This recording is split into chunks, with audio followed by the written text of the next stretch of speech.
당신 정말 수고 많았어. 당신 정말 수고 많았다고 말하는 낙준이 해숙의 손을 따스하게 감싸지는 장면이 티저 영상에서 공개되었었습니다. 그 장면은 단순한 격려가 아니라 마치 이별을 준비한 듯한 모습처럼 느껴졌죠. 그리고 7화 예고편에선 시어머니와의 갈등으로 인해 낙준과의 갈등으로까지 커지는 장면으로 비춰졌는데요. 해숙이 명패에서 자신의 이름을 지우려는 마음을 먹으며 집까지 나가려 했지만 티저 영상 속에서 다시 등장한 장면은 천국으로 향하던 문 앞에서 해숙의 시어머니가 이리 와보라고 말하며 해숙을 껴안는 장면이 있었습니다. 그리고 영희의 어깨를 쓰다듬으며 마치 이별의 준비를 하는 듯한 장면이 나왔죠. 이제는 괜찮다고, 당신의 삶은 충분히 가치가 있었다고 말해주는 듯한 따스한 손길이었는데요. 천국에서의 상황들은 주변 사람들 모두 모든 준비가 끝났다는 듯 이별을 위한 평온한 인사를 보여주는 듯 했습니다. 그리고 해숙은 내가 이렇게 살아왔는지 내 삶인데도 이렇게 몰랐다고 말했는데요. 결론부터 말씀드리자면 사실 지금껏 우리가 봐왔던 이 공간, 따스한 햇살이 스며들고 정겨운 이웃들이 모여 있었던 이 장소는 단순한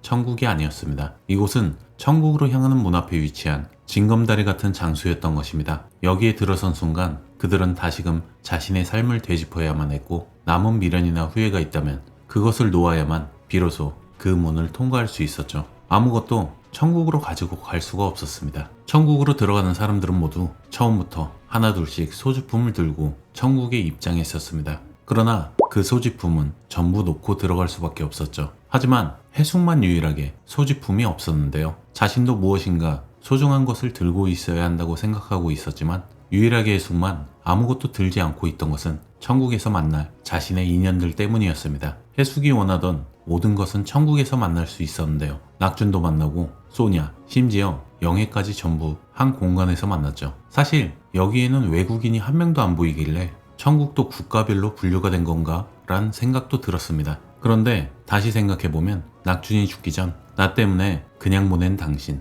60년 세월이 다 보인다고 말하며 그래서 서글프고 예쁘다고 말했었습니다. 해숙은 천국의 시스템 안에서도 끊임없이 검증을 받고 있었습니다. 우연처럼 반복되는 상황, 시스템의 엄격한 판정, 이 모든 것은 하나의 목적, 즉 해숙이 스스로의 삶을 돌아보게 하기 위한 설계된 시나리오처럼 보였던 것이었는데요. 더불어 낙준이 지상에서 살아있는 이들의 사연을 전하며 우편 배달부로 활동했던 장면을 다시 떠올려보면 그의 임무는 단순히 일을 하는 것이 아니었습니다. 어쩌면 해숙의 남은 시간을 위한 하나의 선물 같은 것이 아니었을까요? 낙준은 자신의 일을 무척이나 좋아한다고 말했었죠. 자신이 두 다리로 움직일 수 있다는 것만이 아닌 해숙을 위한 일을 할 수 있다는 사실에 큰 기쁨을 얻었던 것만 같은데요. 낙준이 살아있는 사람들의 우체부 역할을 했던 장면도 곱씹어보면 해숙의 생이 얼마 안 남았을 때 낙준이 해숙의 소원을 들어준 것만 같습니다. 낙준이 자신 때문에 60년 세월을 전부 잃어버렸다고 말하던 장면과 그동안 아무것도 해주지 못했던 지난 과거에 대한 미안함이 오로지 해숙을 위해서 소원을 들어준 것만 같습니다. 해숙은 자신이 사망하기 전조차 자신을 위해서 삶을 살고 있던 것이 아닌 오로지 남아있는 영희를 위해서 시간을 할애하고 있었죠. 낙준이 사망한 이후에는 자신의 삶을 살 것이라 생각했었지만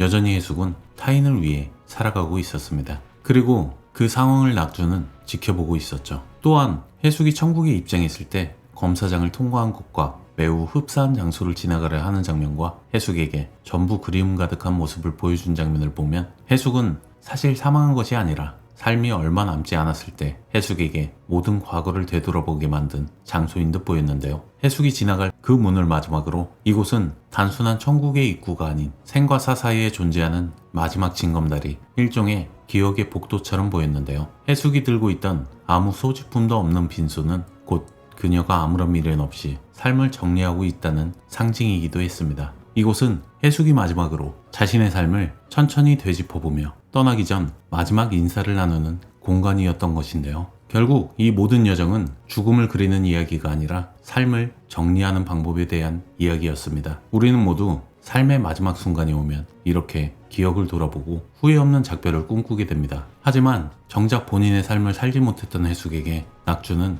마지막 선물을 해주고 싶었던 셈인데요. 티저 영상에서 나왔던 자신의 손을 바라보며 나 왜 이러지? 라고 말하는 소미의 모습을 보면 소미는 애초에 그 장소에 있어야 할 인물이 아니며 단순한 혼란이 아니라 과거를 마주하고 싶지 않았던 자신을 마주한 듯한 모습처럼 보이기도 했는데요. 그녀가 마주한 남자의 셔츠 무늬, 그리고 그 남성을 보며 겪었던 숨가쁨과 떨림, 그건 트라우마 그 자체였고 어쩌면 그녀가 죽음을 맞이하게 된 순간과도 직결된 인물이었을 가능성이 높습니다. 하지만 소미는 여전히 해숙의 젊은 시절일 수도 있겠다란 생각도 드는데요. 자신의 과거는 제대로 돌보지 못했던 그녀였기에 유일하게 젊은 시절의 해숙은 뒷모습만 나왔던 것은 아닐까란 추측도 듭니다. 그리고 소미는 본인의 과거조차 제대로 기억하지 못했지만 이상하게도 낙준의 이름만큼은 또렷이 기억하고 있었죠. 그건 단순한 우연이 아니라 소미의 기억 속 깊은 어딘가에 낙준이라는 존재가 분명한 의미로 자리 잡고 있었다는 증거이기도 한데요. 그리고 소미가 보았던 꿈속의 풍경, 하와이안 셔츠의 무늬가